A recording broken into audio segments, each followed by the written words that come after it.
Why is there no coordinated approach to the coronavirus within the EU institutions? The Parliament said that staff that has been to northern Italy should self-isolate themselves for 2 weeks, but the Commission has specifically not said that. And also, is the Commission considering teleconferencing, as Parliament said it will consider it? Thank you. Thank you very much for the question. I think that it is clear and actually quite appropriate that the institutions make their own risk assessments in relation to their staffs, depending on the risks to which their staff may be exposed. It depends on the number of factors, including the location. For instance, certain institutions may have their departments in certain areas of the EU, or may have been exposed to more frequent travel.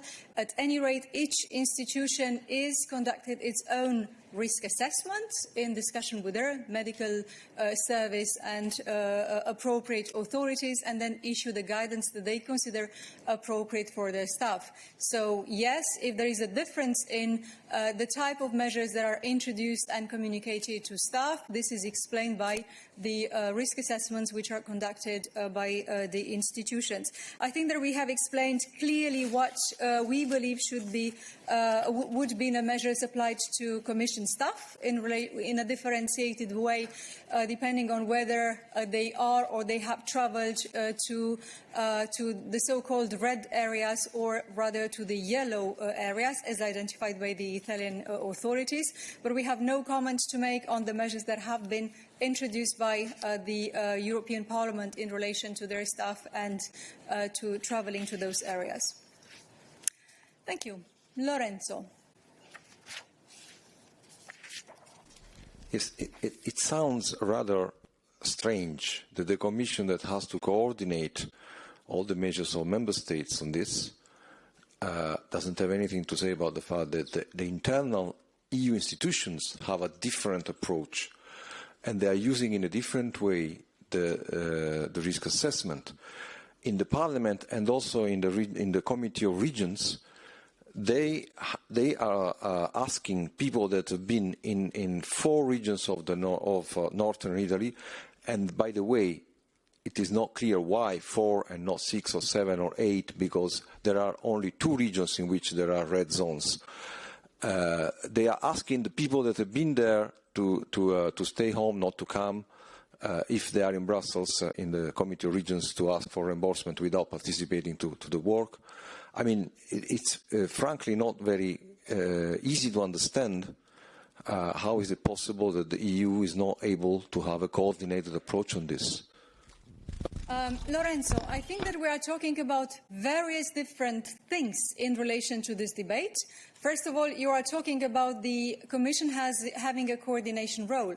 Yes, the Commission does have a coordination and support role in relation to helping Member States tackle the outbreak of coronavirus at their level, at the national or local level. So where our support and coordination role is very clear, and we have been talking to you at broad scale about what actions we have taken in relation to that.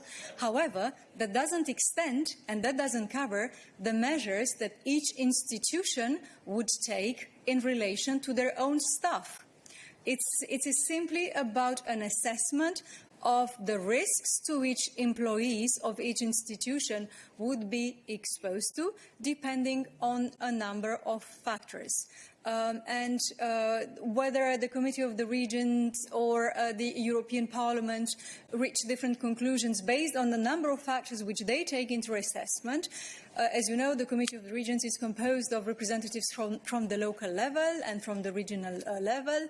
The European Commission is a different institution with a certain number of staff that work in a certain number of conditions, and we have used the risk assessments provided by the ECDC and the guidelines obviously provided by the WHO to make our own assessment, and we have presented you with the result of our assessment.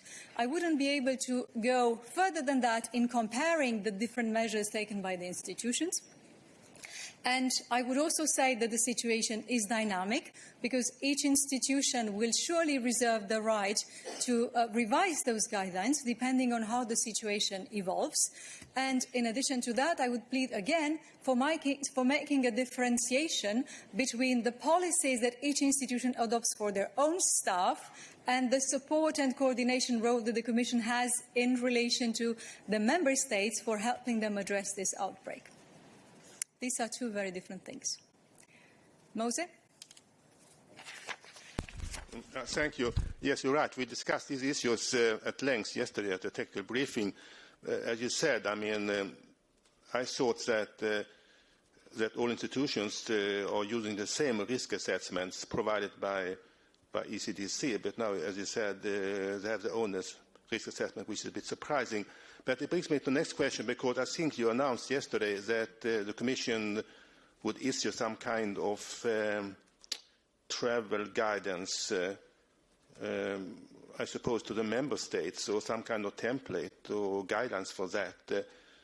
So I wonder how that is going, and if that in some way differs from the Commission's own travel guidance to its own staff. Thank you. Thank you very much, Moses. So what we have announced and what is happening is that the Commission is working together with our EU agency, the European Centre for Disease Prevention and Control, to issue standardized travel guidance templates to the Member States, which they will use for providing information on prevention and on what to do in case of infection or symptoms for travellers going and coming back from the areas that are affected. So these are very general templates for such guidelines. The Commission is working on them with the ECDC, and I hope that we will be able to tell you soon when they will be ready and sent to the Member States. Do we have any other questions today? Yes, we do. Yes, Holland. J'ai juste une petite